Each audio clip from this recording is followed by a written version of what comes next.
दुकानदार न्यूज में हम आपका स्वागत करते हैं। आज दिन बुधवार तारीख 23 जुलाई 2025 है। आज आषाढ़ कृष्ण पक्ष चतुर्दशी तिथि है। चलिए अब आज की खबरें देखते हैं। आज की पहली खबर, भारत में यौन शोषण पीड़ितों की कथित सामूहिक हत्या की जांच क्यों हो रही है। कर्नाटक के धर्मस्थल मंदिर में काम करने वाले एक पूर्व कर्मचारी ने आरोप लगाया कि उसे 1995 से 2014 के बीच सैकड़ों शव दफनाने के लिए मजबूर किया गया। वह दावा करता है कि इन शवों में कई महिलाएं और लड़कियां शामिल थीं, जिन्हें यौन उत्पीड़न के बाद मार दिया गया था। उसके सामने आने के बाद कई पीड़ित परिवार और सामाजिक कार्यकर्ताओं के दबाव से सरकार ने विशेष जांच टीम बनाई है। यह जांच समाज में न्याय और पारदर्शिता लाने के लिए शुरू की गई है, ताकि ऐसे अपराधों की सच्चाई सामने आ सके और दोषियों को सजा मिल सके।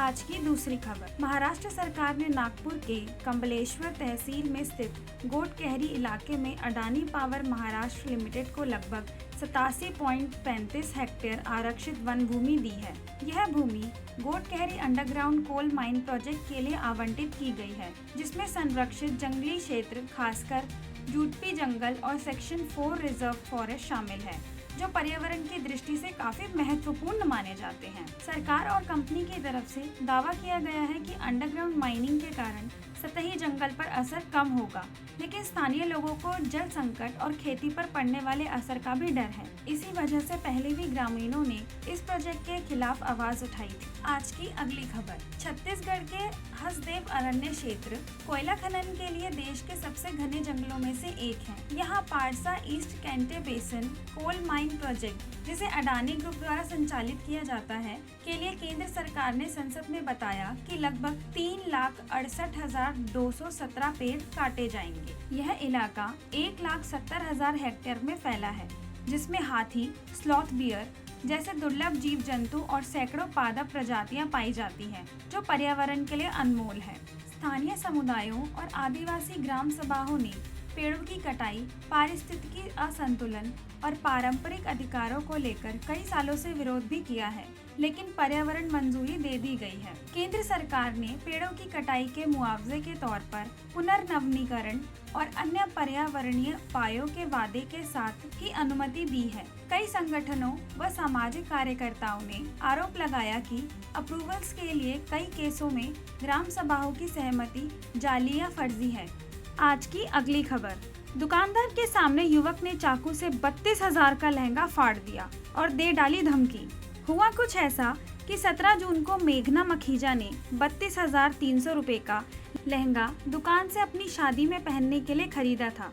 वह लहंगा लेकर घर पर पहुंची तो उनके विचार बदल गए। उन्होंने दुकान पर फोन किया और बताया कि उनका मन बदल गया है और अब वह लहंगा वापस करना चाहती हैं। दुकानदार ने बताया कि रिटर्न की सुविधा नहीं है, लेकिन उन्होंने मेघना को कुछ समय का वक्त दिया कि वह उसी कीमत में दूसरा लहंगा खरीद सकती हैं। लेकिन मंगेतर का दुकानदार से झगड़ा हुआ तो गुस्साए युवक ने 32,000 रुपए के लहंगे को कागज के टुकड़े की तरह काट डाला।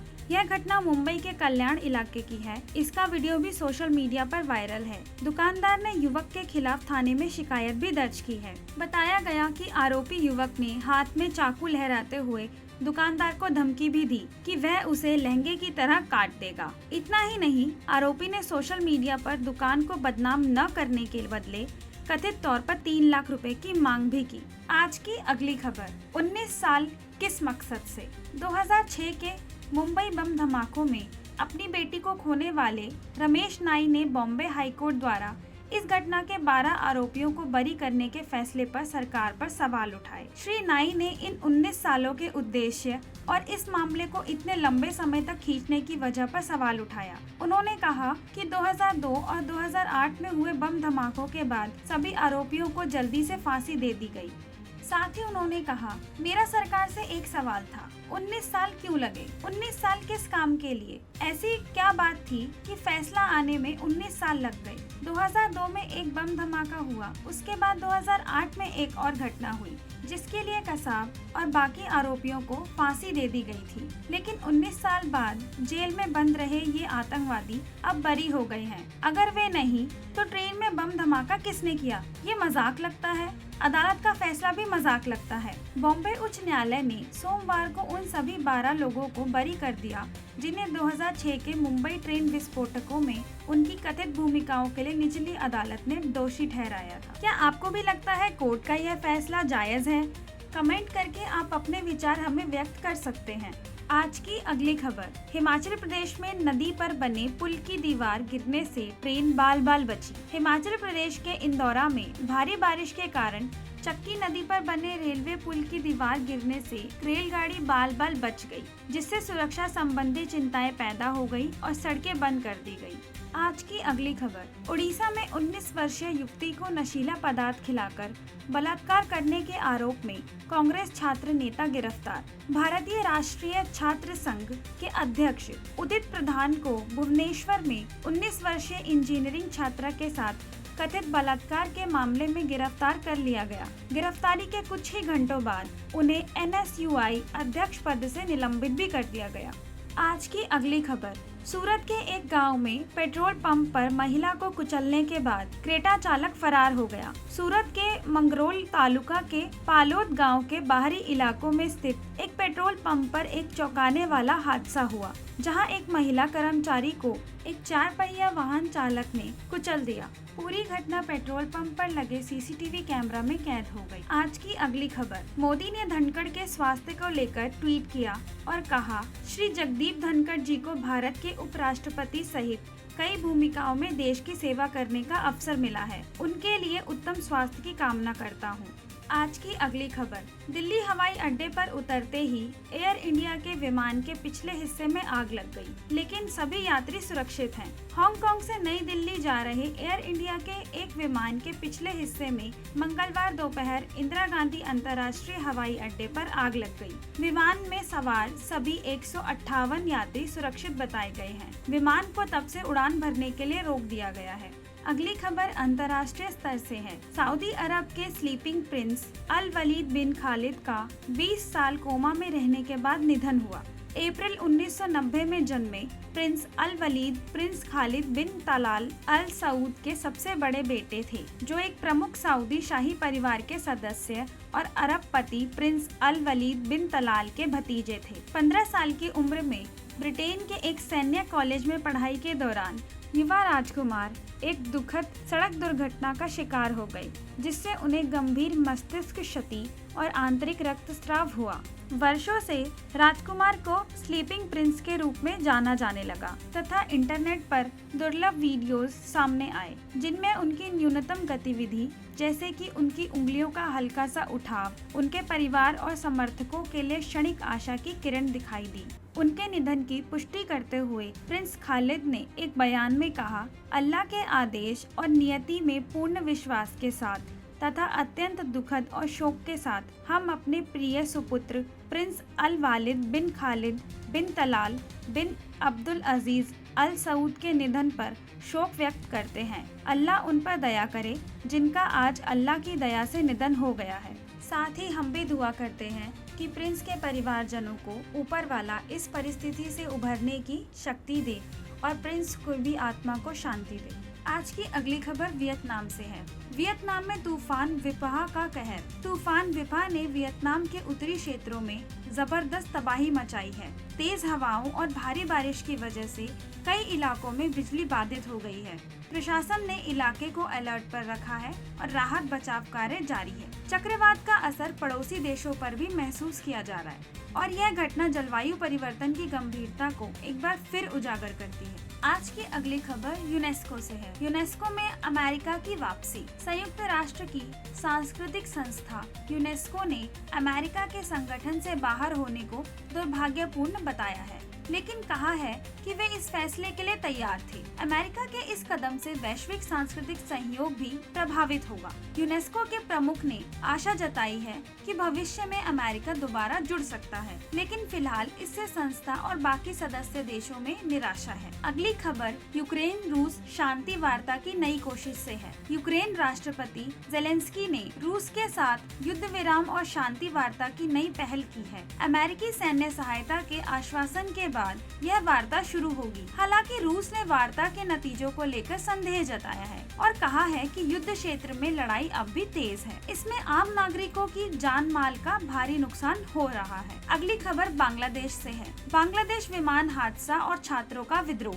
ढाका में बांग्लादेश वायुसेना के ट्रेनिंग जेट एक स्कूल पर दुर्घटनाग्रस्त हो गई, जिसमें 31 लोगों की मौत हो गई। इस दुखद हादसे के बाद सैकड़ों छात्र सड़क पर उतर आए और जिम्मेदारों के खिलाफ कार्रवाई व इस तरह की ट्रेनिंग उड़ानों पर रोक लगाने की भी मांग की। हर दिन के साथ मानवीय संकट बढ़ता जा रहा है और मदद की आवश्यकता और भी जरूरी महसूस होती है। यह संघर्ष केवल क्षेत्रीय राजनीति का ही नहीं, बल्कि आम नागरिकों के जीवन को भी गहरे तरीके से प्रभावित कर रहा है। अगली खबर गाजा से है। गाजा में मानवीय संकट और संघर्ष। इजराइल और गाजा के बीच लगातार संघर्ष गहराता जा रहा है। संयुक्त राष्ट्र और 28 देशों ने इजराइल से युद्ध तुरंत समाप्त करने की मांग की है। गाजा में खाद्य पूर्ति पूरी तरह से ठप हो गई है और लोगों के साथ साथ राहत कर्मियों को भी भूख का सामना करना पड़ रहा है। अस्पतालों में कुपोषण और भुखमरी से बच्चों की मौतें भी हो रही हैं। भारत ने गंभीर रूप से घायलों के इलाज के लिए विशेषज्ञ डॉक्टरों की टीम भी भेजी है। पूरे शहर में शोक एवं आक्रोश का भी माहौल बना हुआ है। आज के ज्योतिष समाचार। आज का दिन मेष राशि वालों के लिए सुखद और संभावना से भरा रहेगा। कार्य क्षेत्र में अनुकूल माहौल मिलेगा।